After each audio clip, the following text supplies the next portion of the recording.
Okay, it was widely speculated and accepted that Nico Iamaleava was paid around $8 million to sign with Tennessee. First year, he didn't play very much, looked good in the Citrus Bowl last year. This year, he looked like a new quarterback. He's grown.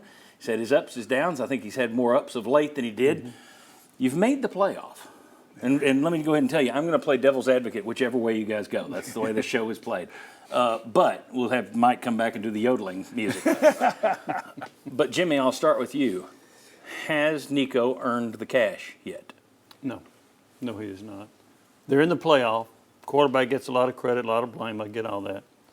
Dylan Sampson's a bigger reason they're in the playoffs than Nico is. Defense is a bigger reason they're in the playoff than Nico. So I would say to this point, no. I may change that answer next year, but this year I would say no. Okay. Josh, Sterling? I heard it. Well, no, I was just thinking. Well, my thing is this. They gave him that money on the precipice of potential. Yeah. I mean, that's potential. All right, but we're saying, has he reached it yet? And that's where I was getting ready to go. Based on yesterday, if that's a new baseline of what his potential could be, he might renegotiate. I'm just saying. I'm putting it out there and because he might not. But what I'm saying is, it's an NIL piece inside the game now. You know, who's to say who's worth what? You get what you can get when you can get it. Yep. Here, I'll throw this one out there. Miami's losing Cam Ward. They're going to need a quarterback next year. They got tons of money to throw around. Is there any chance they come and call Nico and say, I got $9 million, and then somebody's running an auction? I got 9. Do I hear 10? Depends on what his contract says, I guess. Depends. And how can you never leave? I mean, people transfer in, transfer out. So is it binding or not? Exactly. Yeah, I don't know. Josh Ward, has he earned it yet? Well, so based on what's been reported of what he's made, he'd be one of the highest paid players in college football, right? Is he, to this point, one of the best players in college football? No. So strictly based on that, the answer would be no. I also know the market for quarterbacks, and if you're a five-star guy, what it's going to be. So I'll judge him partly on production. That part would be no.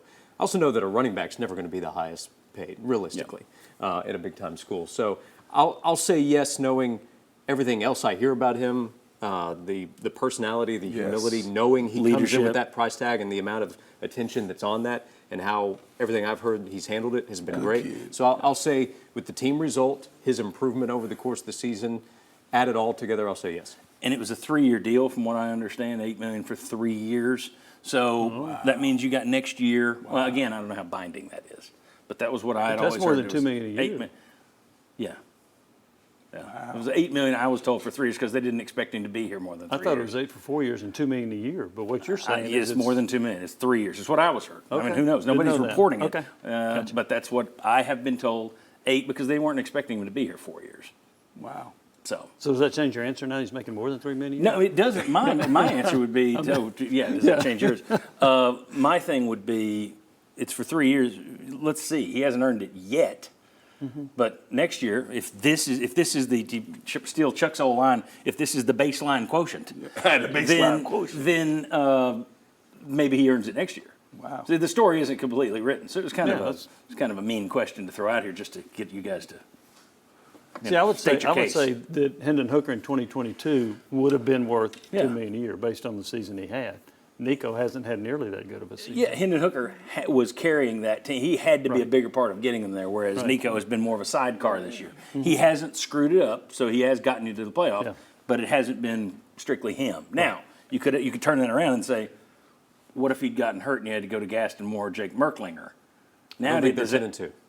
So does that add to the value? But anyway, I don't think he's got it yet, hadn't earned it yet, but still possible moving forward. Exactly. Based on his development, what he showed yesterday, could be interesting. All right. When we come back, what grade do we give Josh Heupel and the coaching staff for the 2024 regular season? Not the career so far, not these 4 years at Tennessee, which would be a really good grade, just for this season. Come on back.